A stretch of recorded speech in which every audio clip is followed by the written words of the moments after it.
Bueno, pues buenas tardes, todas y todos. Gracias por acompañarnos hoy en esta charla llamada Comunicar para Pervivir.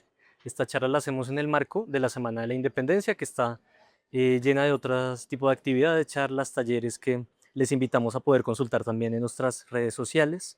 Camila es mujer indígena muisca del territorio ancestral de Suba, comunicadora indígena, diseñadora gráfica, realizadora audiovisual y lideresa comunitaria. Su trabajo se ha enfocado en la comunicación propia, la revitalización de la lengua subacubún, la memoria cultural, el fortalecimiento organizativo del pueblo muisca de Suba y la lucha territorial de los pueblos indígenas de Colombia. Así que muchísimas gracias, Camila. Ya te doy la palabra. Gracias. Gracias. Bueno, yo mi bichine va chinga, Jessica Camila ya pasa guen, gachasuba aquí camus kazue, chua que ya pasa ni ya neti, va chocam, tura enga noska, la suba kun. Mi nombre es Camila Yopasa, indígena raizal de este bello territorio Muequeta. Muy contenta de estar aquí con ustedes. Hago parte de clan Yopasa Niviayo en mi comunidad y soy autoridad en mi comunidad de comunicaciones, de cultura y de Subakún, que es nuestra lengua propia. Esta, este ejercicio de autoridad es la primera vez que hay un rol de estos en la comunidad. ¿Por qué? Porque primero se les dio la importancia a la comunicación, a la lengua y pues a lo cultural. Antes teníamos un proceso organizativo muy distinto que se ha transformado también a lo largo, que se ha transformado el territorio, que se ha transformado la comunidad y que por supuesto también se ha transformado el gobierno propio. Entonces, pues ahorita tengo el honor de ser la primera autoridad de comunicaciones, de cultura y de Subacún. Y pues hoy también acá con una responsabilidad grande, y es una responsabilidad de poderles compartir un poco del proceso del pueblo muisca. Pero yo tenía primero pues unas preguntas importantes y es, por ejemplo, hoy en este espacio, en Colombia, en el territorio, ¿quién decide cuando un pueblo desaparece? Y es una pregunta que me hago constantemente porque cuando se habla del pueblo muisca, se habla como si el pueblo muisca estuviera extinto. Cuando yo siempre digo, no, es que soy muisca, no, es que soy joven, tengo una comunidad que es muy grande, pues las personas quedan como muiscas en el territorio, pero si solo hay en el Museo del Oro, ¿sí? Y a veces es como ese contexto que es también sacar un poco de esa ignorancia y es bonito incluso cuando la gente pregunta y no solo se queda con la desinformación y de una con los prejuicios, que me pasa constantemente cuando estoy en espacios, en las redes sociales, en espacios de compartir y es bonito cuando se hacen diferentes preguntas. Entonces, esta pregunta me parecía interesante porque precisamente hoy hablamos de que en este territorio pues hay una realidad y la realidad es que el pueblo muisca todavía sigue existiendo, existiendo con memoria, con identidad, con familias y por supuesto con territorios. Hoy estamos en procesos de revitalización de nuestra cultura, de nuestra lengua, revitalización también de los ejercicios territoriales, que también han sido una defensa muy clara, pero una defensa también difícil al ser muiscas. Y también tenía otra pregunta que es muy interesante, porque desde que soy niña, mejor dicho, eh, la gente cuando a veces me veía, antes era como más de tez morena, y me veía y decían, ¿usted de dónde es? ¿Es ecuatoriana? ¿Es peruana? Y yo, no, pues soy colombiana y pues también soy de Bogotá. Entonces la gente es como, pero sus rasgos pues son como indígenas. Y yo, sí, es que soy indígena porque soy muisca. Pero entonces también me cuestiono es, ¿qué significa ser indígena? Cuando ustedes van a la comunidad, por ejemplo, y ustedes escuchan a un abuelo presentarse, casi nunca escuchaban a un abuelo decir indígena, yo soy indígena, no. Ustedes van a escuchar siempre a un abuelo decir, yo soy nativo, yo soy raizal del territorio. Y hoy nos cuestionamos un poco estas palabras, ¿no? El indígena, el raizal, el campesino, el mestizo, ¿no? Porque igual fueron palabras impuestas por el Estado, por el gobierno, por la colonización. Y son palabras que uno dice, ¿de verdad esto sí me representa? ¿O me representa lo que los abuelos a mí me están enseñando? Como los abuelos hablan, porque a veces tristemente desde la educación se piensa que vale más un ejercicio pues de una academia que a veces las mismas palabras que dicen los abuelos. Entonces me cuestionaba un poco el cómo nosotros como pueblos indígenas somos reconocidos, ¿no? Ya por una constitución se nos llama indígenas, ya a nivel internacional se nos llama indígenas, pero ¿por qué no llamarnos raizales? Porque también es cuestionamiento que tenemos, por ejemplo, con los hermanos de San Andrés, que son los raizales de San Andrés, ¿no? ¿Por qué nosotros no nos podemos llamar raizales? ¿Por qué no nos podemos llamar nativos? ¿Sí? Y eso también es un ejercicio interesante del reconocimiento que hoy tienen varios de nuestros pueblos, donde muchas de las personas que habitan el territorio con costumbres, con identidad, ya no se reconocen como indígenas, sino que se reconocen como campesinos. Y eso pasa mucho en el altiplano cundiboyacense, con muchos de nuestros campesinos en la parte de Boyacá, en la parte de Santander y bueno, muchas partes del territorio que hoy vienen siendo pues reconocidos ante esta palabra. Pero también cuando hablamos, por ejemplo, de la palabra mestizo, que es algo que también a mí me cuestionan mucho, porque tengo un apellido que tal vez para muchos puede ser español o quién sabe. Vasco, su apellido es Vasco Larreta. Exactamente. Y los vascos también tienen su particularidad en España. Exactamente, pero eso también tiene una parte del tema del colonizador. Por ejemplo, yo veo a mi familia materna que tiene un apellido totalmente distinto, pero veo el territorio de donde vienen, la identidad y la cultura que tienen, que por ejemplo mi abuela materna viene de Boavita, Boyacá, y mi abuelo materno viene de Pesca, Boyacá, y su identidad viene literalmente con el arraigo muisca, pero lo desconocen totalmente. ¿Por qué? Porque también ha sido un ejercicio hoy de muchos abuelos reconociéndose desde la misma herida colonial que dejó esta palabra ser indígena. Porque cuando a ti te decían indígena, ¿cómo te reconocían? Como una persona que era bruta, como una persona que no sabía nada, como una persona que solo sabía trabajar la tierra, que obviamente para nosotros es un orgullo, es algo que ahorita ya muchos no hacen, pero antiguamente era un saber que era despreciado. Y pues creo que también es importante hoy reconocer que si somos raizales, que si somos indígenas o el término que queramos utilizar, es importante que cuando nos llamamos así, creo que el significado interior de lo que trae esta palabra es más bien hablar de que somos guardianes del territorio, de que somos quienes guardan la memoria, de que somos quienes hoy están en la comunidad manteniendo vivas estas raíces y por supuesto tenemos una familia, que eso es lo importante de, por ejemplo, yo llamarme raizal, ¿sí? Cuando yo me llamo raizal entiendo que tengo una raíz y mi raíz, por ejemplo, pues es en Suba, un territorio que ha sido pues invadido, que le ha llegado a la ciudad, que le ha llegado pues diferentes tipos de colonización, de invasiones, de imposiciones, pero aún así tenemos una familia fortalecida y un territorio que todavía sigue vivo. Eso era un poco para abrir el espacio, para hacer como preguntas de inicio y quería iniciar como hablando un poco de quiénes eran los muiscas, ustedes que conocen como el muisca.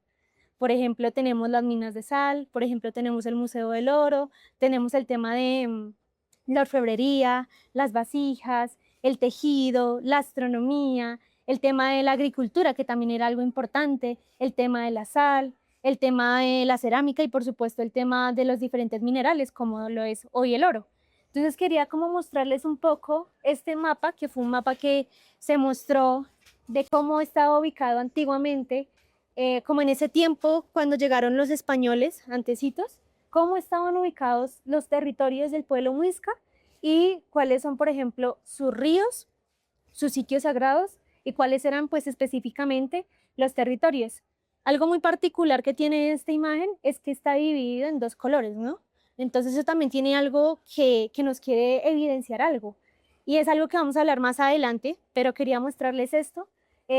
Pues también acá recordando al abuelo José Bulla. Es un abuelo que salió como en el siglo pasado, en el periódico, si no estoy mal, del Espectador, y salía como el último muisca, el último indio.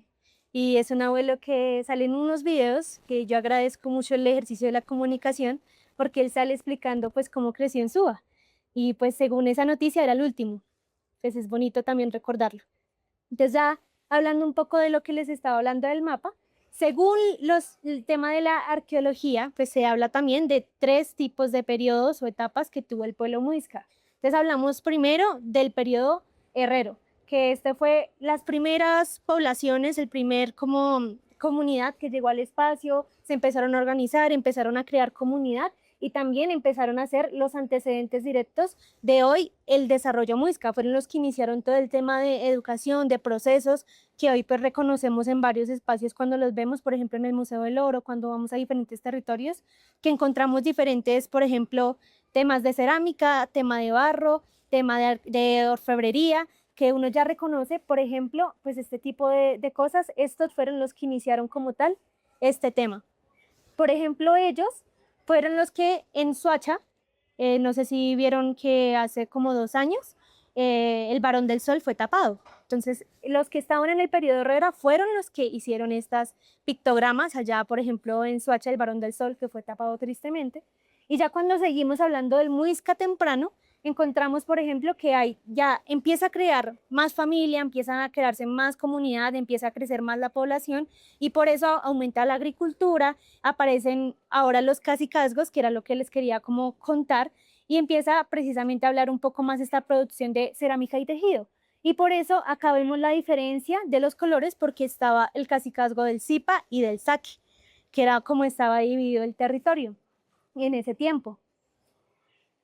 Y ya cuando hablamos de los muiscas tardíos, pues se consolida ya estos grandes cacicazgos, el Zipa y el Sake, y florece hoy este comercio que entendemos como la sal, la esmeralda, el tema del oro, y pues también se empieza a fortalecer más el gobierno propio y también se empieza a fortalecer este tema religioso, pero más desde lo propio, ¿sí? Más desde este tema espiritual que tienen hoy los pueblos muiscas desde su cosmogonía y su cosmovisión.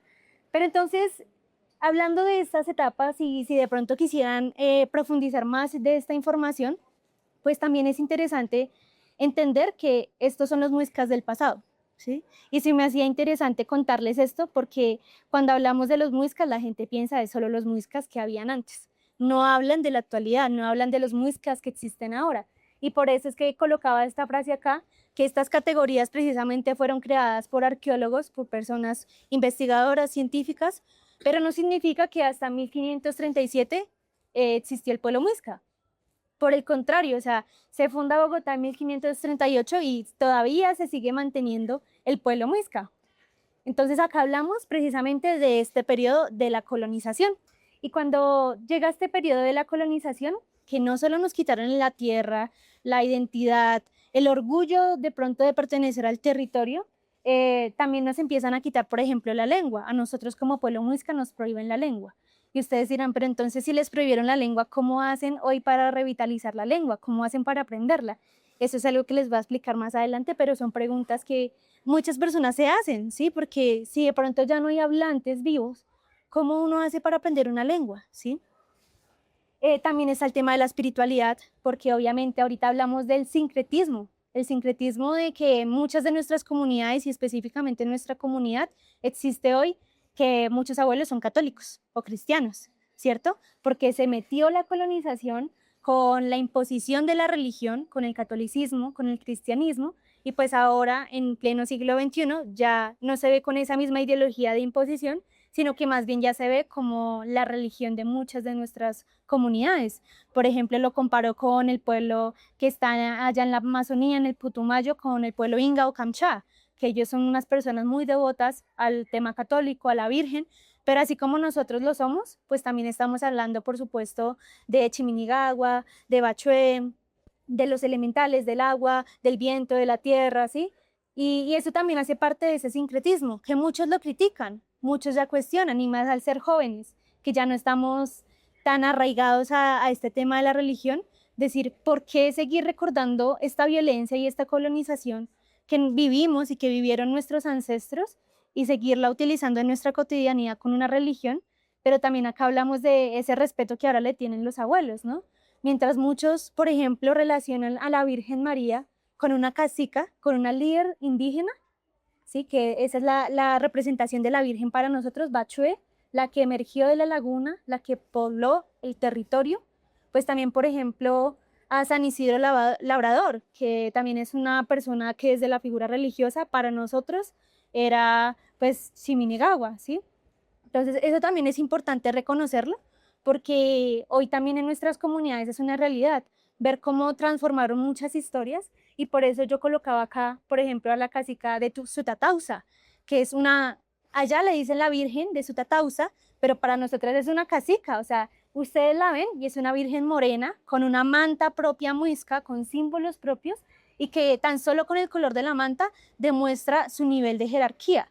Porque cuando hablamos, por ejemplo, de jerarquías acá en el tema occidental, que todo es muy lineal, en el tema pues de lo indígena se habla siempre como jerarquías más circulares, pero aún así siempre había alguien que estaba liderando, siempre que estaba ahí como empezando a compartir desde su saber estas lideranzas en los pueblos. Entonces acá tenemos a esta cacica y uno sabe que es una cacica por el color de la manta.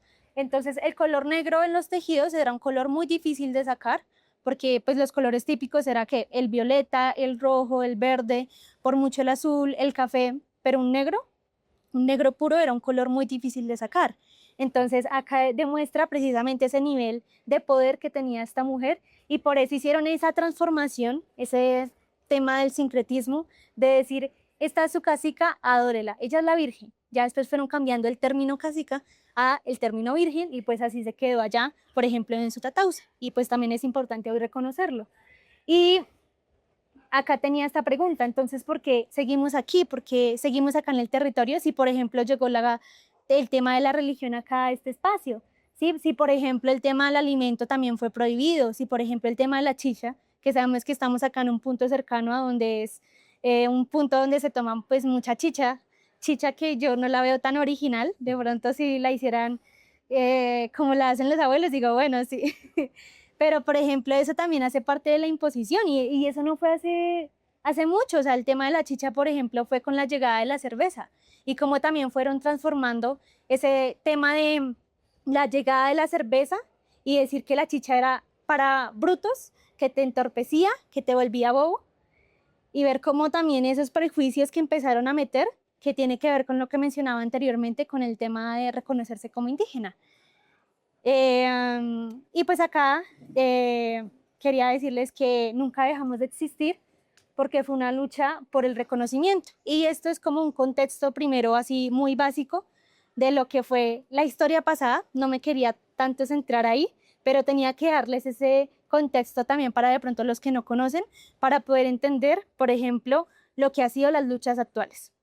Entonces acá en una línea de tiempo yo quería iniciar pues contándoles, por ejemplo, el inicio de nuestra Organización Nacional Indígena de Colombia. Esto porque se inició en el año 1982 y esto es importante porque no fue la única organización. Nosotros somos en Colombia 7 organizaciones de base indígena que cada una representa diferentes partes de Colombia. Por ejemplo, la Organización Nacional Indígena de Colombia es una de las que son más grandes, filiales, tiene muchas organizaciones, más o menos tiene alrededor de 58 organizaciones y pues nosotros como pueblo muisca somos filiales a la UNIC. Por eso lo puse acá, pero en realidad son 7 organizaciones de base. Ahí tenemos, por ejemplo, el CRIC, que creo que ahorita resonó mucho el tema del CRIC con la mayora Aida Quilcue. Tenemos también el Gobierno Mayor, tenemos a la OPIAC, que es de la Amazonía, tenemos pues a la UNIC, tenemos a CID, que es de la Sierra Nevada de Santa Marta, tenemos a AICO y a AICE. Entonces son 7 organizaciones que cada una de ellas recoge diferentes pueblos indígenas de Colombia, porque en Colombia existen 115 pueblos indígenas, con una diversidad cultural, lingüística y de territorio totalmente distinto. Entonces, eso también es importante oír hablarlo y reconocerlo. ¿Por qué? Porque en el año 1989 empezamos a hablar del convenio 169 de la OIT. Este es un convenio que precisamente por primera vez empieza a reconocer la lucha de los pueblos indígenas, la identidad, la autonomía, el respeto que se tiene ante los territorios y pues acá también se reconocen como personas garantes de derechos. ¿Qué hizo esto? Que fue una de las que fue como un impulso para que pudiéramos tener la Constitución de 1991, ¿sí? Una constitución que por primera vez reconoce a los pueblos indígenas como personas garantes de derechos. Antes de eso nosotros éramos consideradas personas brutas o niños, que no podíamos tener pues un ejercicio de poder, un cargo, no podíamos alzar la voz, ¿sí? Porque pues no teníamos como un ejercicio de voz directo, porque los demás tenían que hablar por nosotros. Entonces, hasta la Constitución del 91, que influye mucho el convenio 169 de la OIT, es que nosotros venimos a tener derechos, pero no significa que por esto ya que esté escrito en un papel ya tengamos derechos, ¿sí? Entonces acá pasó algo muy importante en 1996, que fue la toma de la Conferencia Episcopal por los Pueblos Indígenas. O sea, ustedes imagínense el ejercicio de comunicación que tuvieron que hacer para comunidades que en ese tiempo no tenían ni siquiera una radio, porque era lo que tal vez podía existir en ese tiempo. ¿No? De internet obviamente es muy nuevo, es muy moderno, O sea, imagínense convocar a tantos pueblos indígenas, 115 pueblos indígenas, para decirles, nos vemos el día específico en 1996. Este día, en agosto, en julio, nos vemos específicamente aquí en la Plaza de Bolívar. Digo yo, ¿no? Plaza de Bolívar, no sé si en ese tiempo tenía otro nombre, pero el ejercicio de comunicación tan grande que tuvieron que hacer diferentes mayores para que llegaran tantos pueblos, fueron 30 días, más de 30 días de hecho, que se tomaron el espacio de la conferencia episcopal y pues obviamente fue también un choque cultural muy cultural y religioso, porque hablar que pues estaban los pueblos indígenas afectando esta conferencia de padres, de sacerdotes que venían preciso a Bogotá a reunirse, a tener su conferencia pues para hablar del tema de la santidad, del tema así, pues no sé de qué tema se hablan allá específicamente, pero esto sirvió para que hoy, por ejemplo, pudiéramos tener en 1996 dos espacios muy importantes. Los dos espacios es la Comisión Nacional de Territorios Indígenas y la Mesa Permanente de Concertación. Estos nacen bajo el decreto 1397 de 1996 a raíz de esta toma de la conferencia episcopal y por eso es tan interesante, porque a raíz de esto se convoca a la Asamblea Constituyente y, por ejemplo, no sé si han escuchado hablar de Francisco Rojas Birri, que creo que es un mayor que pues todavía seguimos compartiendo con él. También está el mayor Chepe y varios mayores que estuvieron como constituyentes representando a los pueblos indígenas en ese espacio. ¿Por qué hablo de la Mesa Permanente de Concertación y la Comisión Nacional de Territorios Indígenas? Porque son las que hoy garantizan este tema de empalmes, el tema de estar constantemente hablando con el gobierno nacional, con entidades, para que a nosotros se nos garantice nuestro derecho al voto, nuestro derecho a los territorios, nuestro derecho a la autonomía en nuestros territorios indígenas. Y por eso acá colocaba precisamente la frase de que los territorios y los derechos indígenas no fueron un regalo del Estado, fue precisamente por el resultado de décadas de movilización y de la organización de diferentes organizaciones que hoy ya les explicaba, que son 7 organizaciones que tenemos. Entonces, de aquí uno dice, bueno, explicando todo ese contexto histórico, ¿cómo viene a estar el pueblo muisca pues, vinculado a estos procesos político-organizativos? Entonces, acá quería contarles primero que somos 6 comunidades muiscas, 6 comunidades muiscas que hoy han sido reconocidas por el Ministerio del Interior, 6 comunidades que están ubicadas en diferentes partes del territorio. Entonces, iniciamos por las de Cundinamarca, que son Sesquilé, Tocancipá, Chía y Cota. Y en Bogotá solo habemos 2 comunidades muiscas reconocidas. ¿Bosa y Suba? Bosa y Suba, muy bien. Entonces, eso también es algo muy importante porque tenemos varios compañeros en otros lados del territorio que se han querido reconocer, que tienen sus familias, que tienen su identidad, que tienen su cultura, pero ha sido un proceso muy difícil para ellos el poder ser reconocidos ante una entidad. Y a veces nos cuestionan a nosotros como muiscas porque dicen, ay, ustedes solo son muiscas por apellido y porque lo reconoce el Ministerio del Interior. Pero no se ve de fondo qué es lo que pide el Ministerio del Interior para usted ser reconocido. Porque no es fácil el reconocerse ante un ministerio. Es evidenciar que usted tiene primero un arraigo al territorio, que tiene un territorio, que tiene familias, que tiene identidad, que tiene cultura, mejor dicho, un montón de cosas que si usted, por ejemplo, no demuestra que tiene familia, pues es muy difícil ser reconocidos. Y eso es algo que, por ejemplo, lograron estas 6 comunidades. Mi comunidad, que en este caso es la de Suba, que es siento yo que es la comunidad más grande muisca que hay en el momento. Somos 11.000 comuneros con más de 3.000 familias solo viviendo en Suba.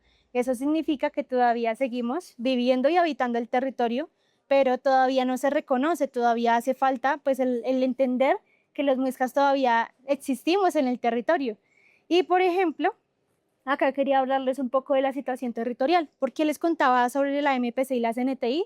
Porque como pueblo muisca, al estar en Bogotá, tenemos muchas afectaciones. Las afectaciones principales es que nosotros ya no podemos tener, por ejemplo, un resguardo propio. ¿Por qué? Porque por el tema, por ejemplo, del POT, del Plan de Ordenamiento Territorial, cambió todo el uso del suelo. Ustedes saben que Bogotá tiene muchas zonas que son rurales. Sumapá, Suba, Bosa, hay muchas zonas que todavía siguen siendo muy rurales. Pero por el cambio del uso del suelo, nosotros nos vimos afectados porque para usted constituir un resguardo, tiene que ser en una zona rural. Entonces, por ejemplo, como pueblo muisca de Suba, nosotros no podemos tener un resguardo en lo que es Suba, porque ya no podemos, porque ya como se cambió el uso del suelo, pues según eso, pues ahora Suba va a ser solo para construcción. Y es algo que a nosotros nos preocupa mucho porque tan solo en Bogotá en total son como 74 sitios sagrados. 74 sitios sagrados que como 24 o 25 son en Suba.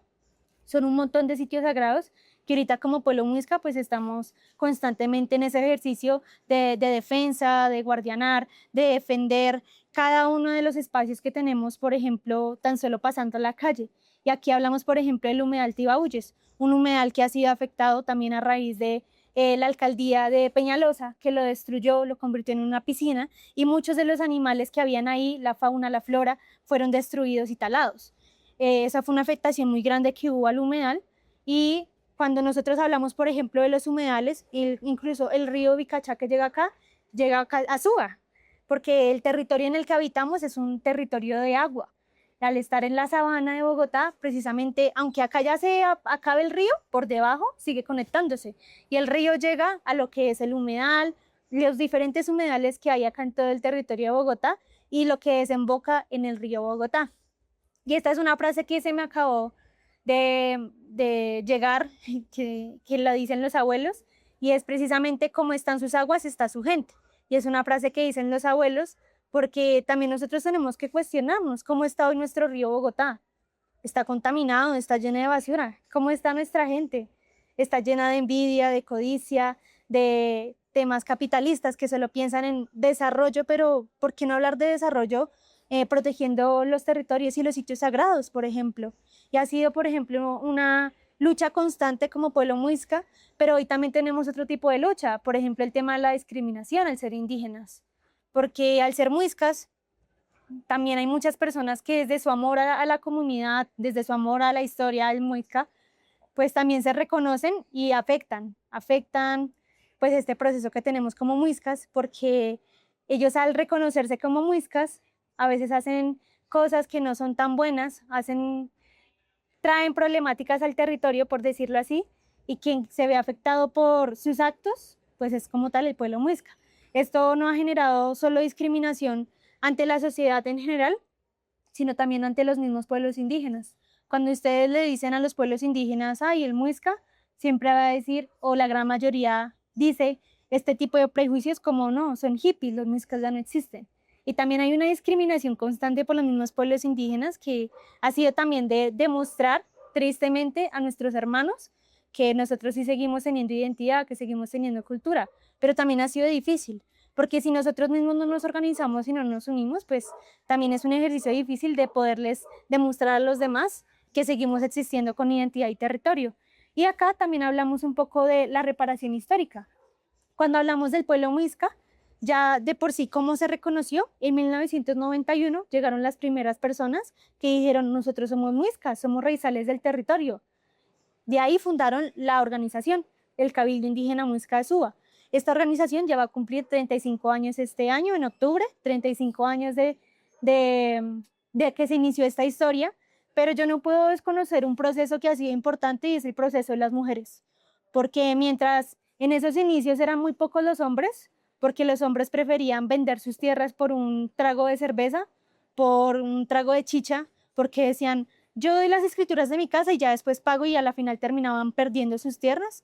Es gracias a las mujeres que así sufrieran violencia, porque tristemente es la realidad, y escondían las escrituras, pero cuando llegaba su esposo, pues las maltrataba, las violentaba.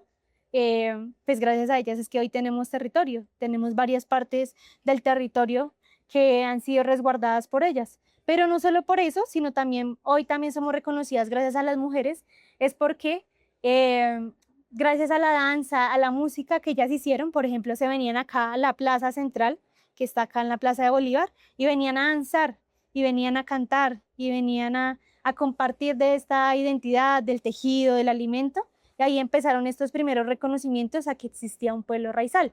De ahí fue que ya empezó a vernos la Organización Nacional Indígena de Colombia, nos empezó a ver el Ministerio del Interior, solicitamos que nos reconocieran, y pues de ahí ya nos volvimos filiales a la Organización Nacional Indígena de Colombia. Pero como les digo, esto fue gracias a las abuelas, que hoy ya varias han retornado, que ya no están con nosotros, pero que dejaron un legado importante con las mujeres, con los jóvenes y con las autoridades, por ejemplo, que hoy están en nuestra comunidad.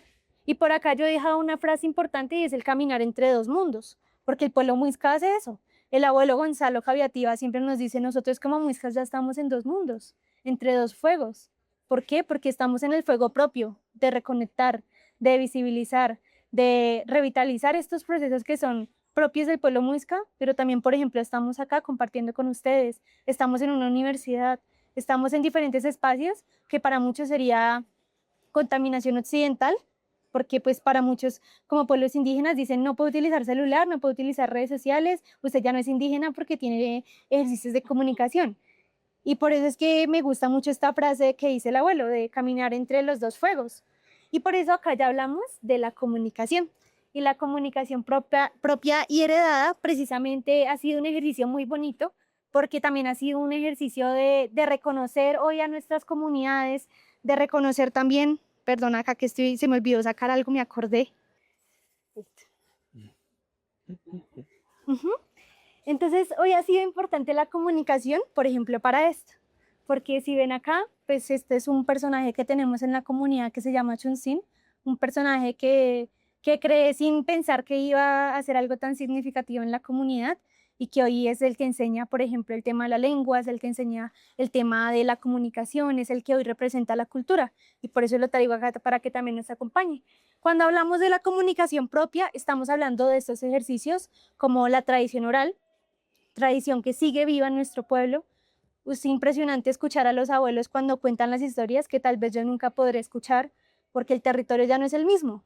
Un territorio que ha sido pues profanado, que ha sido saqueado, por ejemplo, donde hoy tenemos nuestro santuario, que hace poco, hace como 2 semanas, 3 semanas, tuvimos también una afectación en el territorio donde estamos en constante peleas con constructoras que quieren en el santuario, donde están nuestras casas ceremoniales, construir 80 apartamentos, 70 apartamentos, y obviamente nuestra defensa es proteger el santuario. ¿Por qué? Porque aparte de estar nuestras casas ceremoniales, también en nuestro cementerio, están nuestras familias ahí enterradas.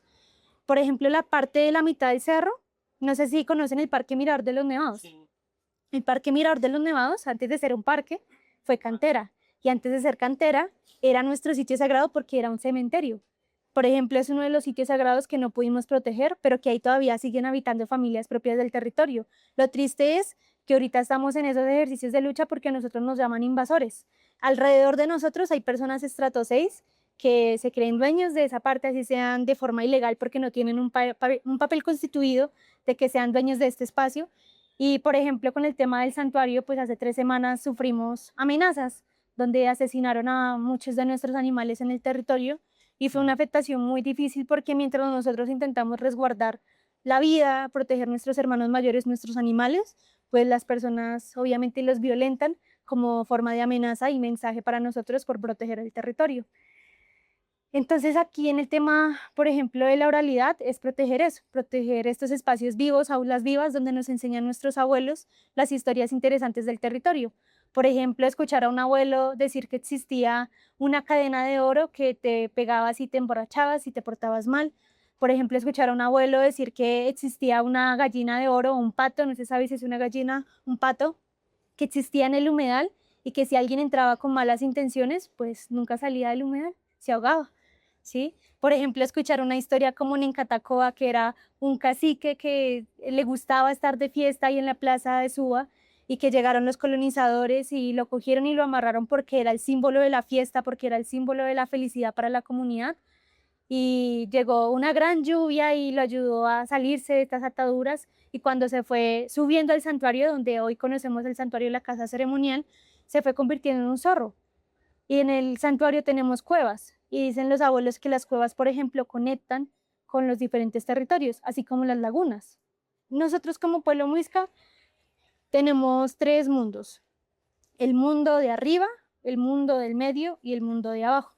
En el mundo de arriba pues están los caminos del agua, están las lluvias. Es interesante ver cómo los abuelos ya ven una lluvia y dice, este se está peleando con ese cerro, este cerro de Tensacá se está peleando con el cerro de la Majuya, este cerro de Tensacá se está peleando con el cerro de Suba. Y uno dice, ¿cómo ellos saben eso? ¿Cómo han entendido este proceso de los caminos del agua?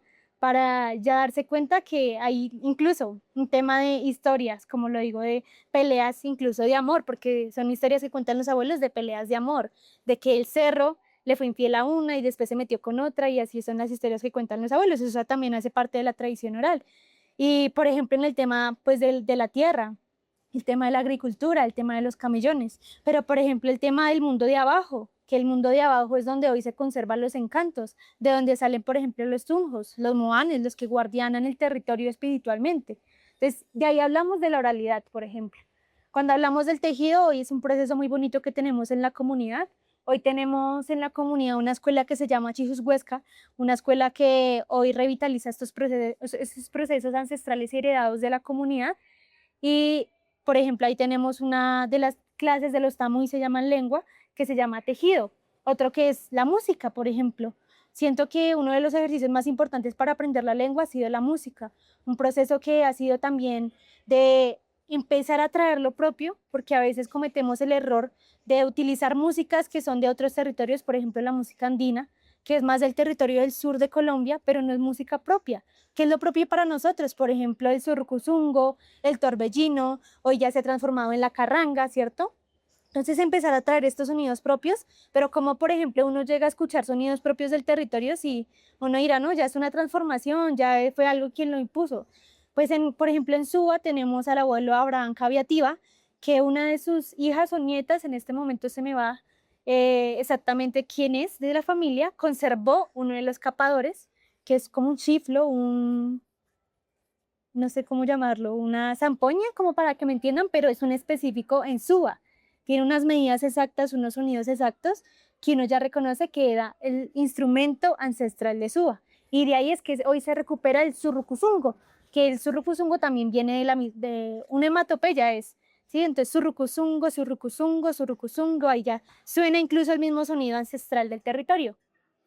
Por ejemplo, el tema de hoy, cuando hablamos de la comunicación propia, pues es eso, los saberes ancestrales que tenemos en la comunidad, pero cuando hablamos de la comunicación heredada, estamos hablando precisamente de la radio, de la fotografía, del diseño, del cine, del internet, bueno, de todos estos medios que han llegado acá al territorio y que por supuesto nosotros los hemos aprovechado. El año pasado, ya llevamos un año, el 12 de julio cumplimos un año de crear la primera emisora del pueblo muisca. Soy una de las fundadoras de la emisora y para mí, o sea, antes de eso yo no tenía ningún conocimiento, por ejemplo, en tener una emisora en la comunidad. Y fue un proceso que pude aprenderlo a raíz de compartir con otras emisoras indígenas. Actualmente trabajo en esa emisora, que fue la que me enseñó todo y por eso fue que dije, hay que traer la emisora a nuestra comunidad. Y ha sido la primera emisora que tenemos en nuestro pueblo. Desde ahí hemos intentado posicionar todo lo que pasa en nuestra comunidad, pero pues todo es muy autónomo, no se tiene un recurso, la comunidad no recibe regalías, no recibe algún recurso del Estado como para mantenerse.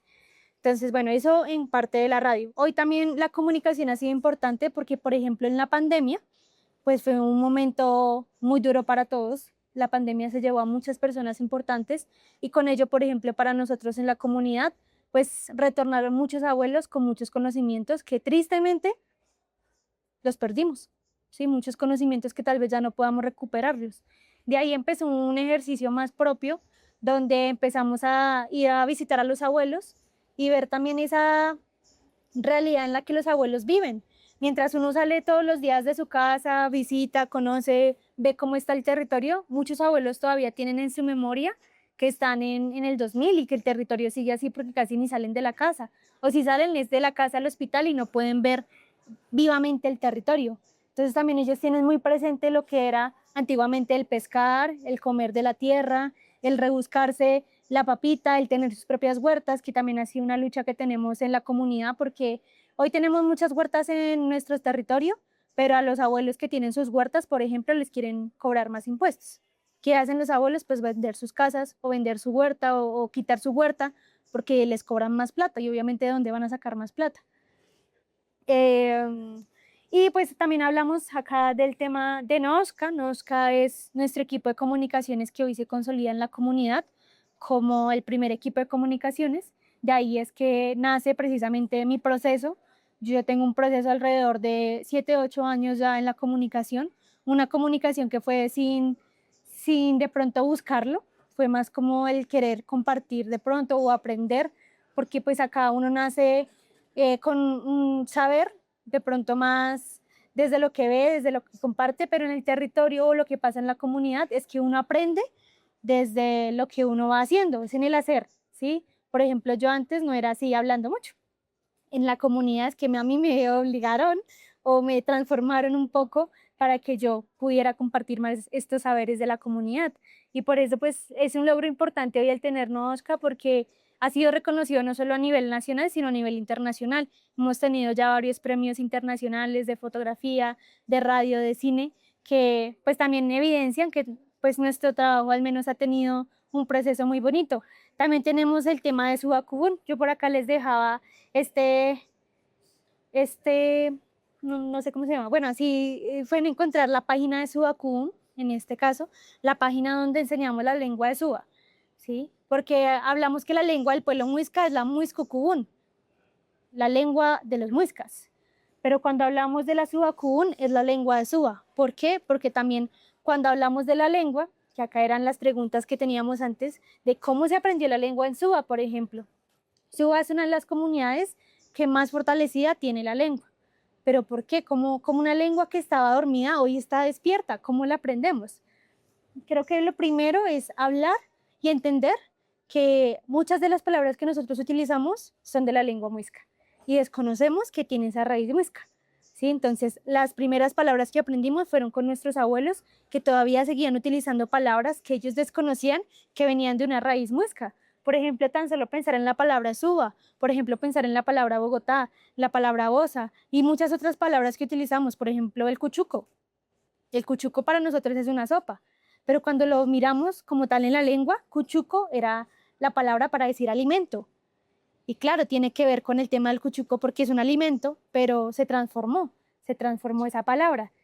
Y aparte de eso, pues existieron muchos manuscritos que hicieron los sacerdotes son padres que vinieron pues acá a este territorio a empezar a impulsar la religión católica y gracias a pues este ejercicio que hicieron ellos desde su autonomía de empezar a escribir, transcribir lo que entendían de la lengua, es que hay muchos manuscritos del pueblo muisca. El pueblo muisca es uno de los pueblos indígenas más investigados, con más información que tiene.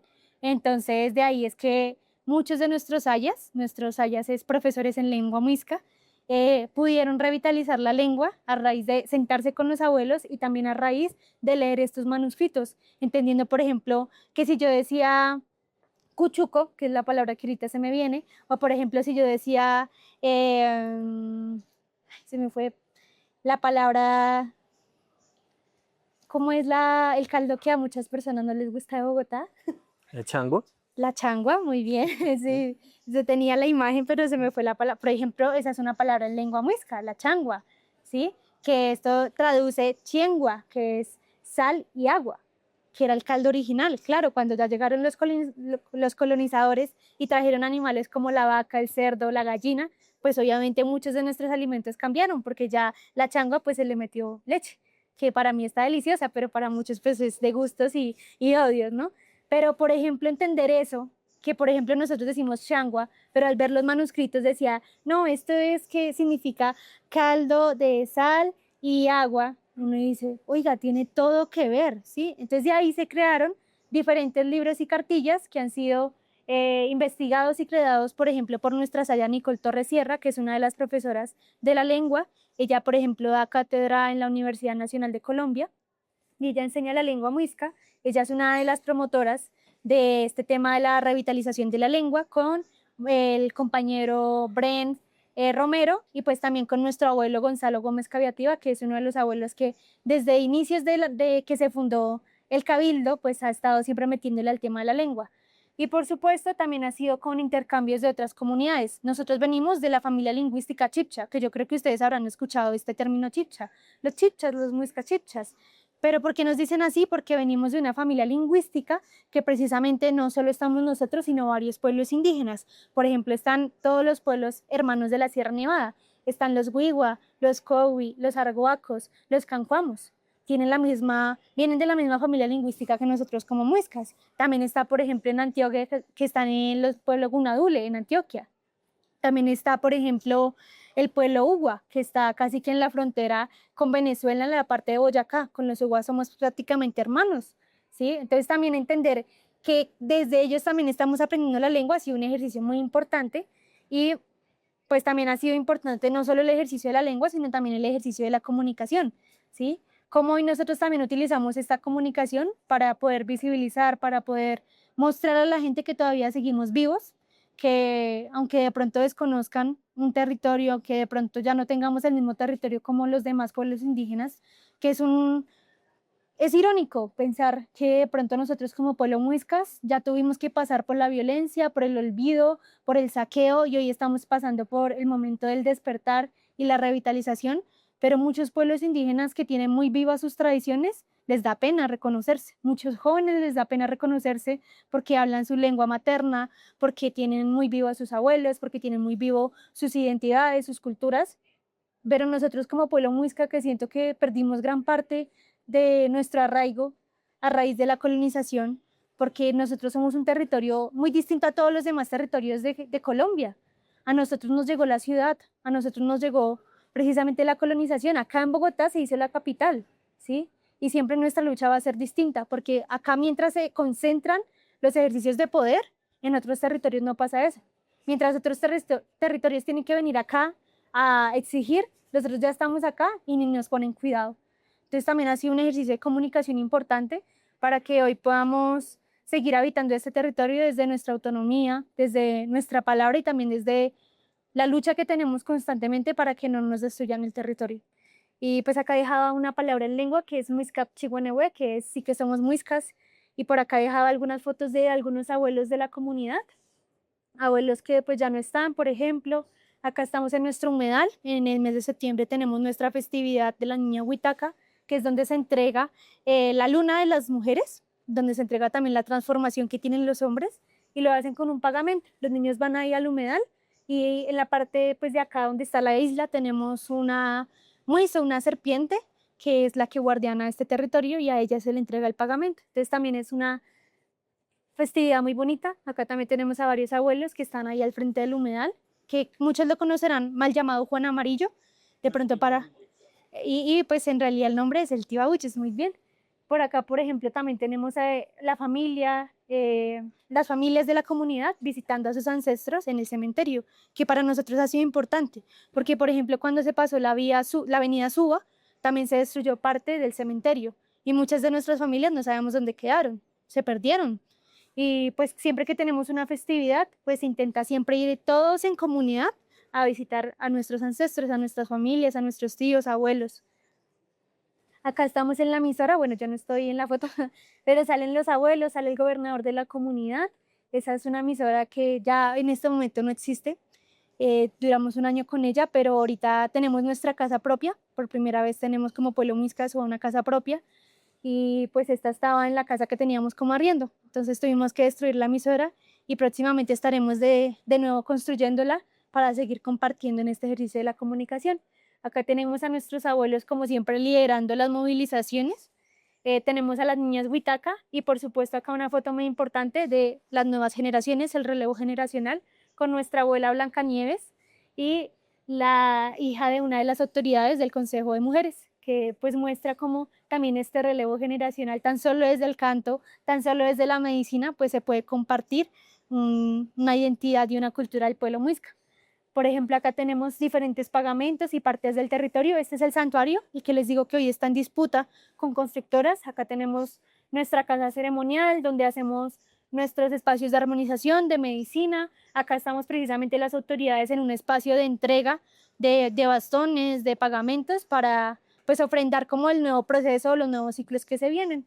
Acá tenemos a la antigua Suba, así se veía Suba antiguamente, y qué triste que ya no podamos verlo así nunca más, pero sé que en la memoria de nuestros abuelos está viva esa historia y por eso es tan importante hoy la comunicación. Y bueno, no sé si este video se puede ver. Sí, creo que no habría problema. Bueno, creo que no se puede. Bueno, este es un video que les invito después a que chismosen. Es una canción que se llama Ipti y es en lengua muisca y enseña las partes del cuerpo. La enseña desde el surrucuzungo, que es la música propia, y pues para que lo encuentren se llama así, Ipti, partes del cuerpo. Me gustaría que después la vieran. Este fue un primer ejercicio que hice desde la autonomía con la animación. Yo no soy tan buena con la animación, siempre me ha enamorado el proceso, pero pues en la comunidad lo exige como el estar creando diferentes herramientas educativas para los niños, porque en la comunidad tenemos un jardín, entonces los niños son los que más saben, por ejemplo, estas canciones. Y aunque uno se lo baila en fiestas así, pues tomando y eso, los niños salen ahí pues también cantando y parrandeando con nosotros, entonces también es bonito que ustedes puedan aprenderla, es una canción muy pegajosa y sería bonito que la compartieran. Y creo que ya, no sé Muchas qué. gracias, Camila. Pues, y pues, gracias.